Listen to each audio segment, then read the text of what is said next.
To use your cruise control, once your cruise control is set to the speed that you want, you press this button to set it. To cancel cruise control, you're going to press this button to cancel cruise control. To decelerate the vehicle, you're going to press this button to decelerate the vehicle. If you want to accelerate, you're going to press this button and hold it down for a few seconds until it reaches the speed that you're looking for.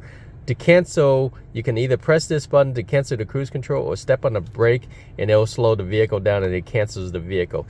To set the distance on your cruise control, press this button and it sets the distance between you and the car in front of you before it starts slowing down. Today I'm going to show you how to turn on your adaptive cruise control and switching over to your manual cruise control. On your right hand side of your steering wheel, there's a button right here to turn on your cruise control. If you press this button, you turn your cruise control on. You press this button, it switches from manual cruise control to adaptive cruise control.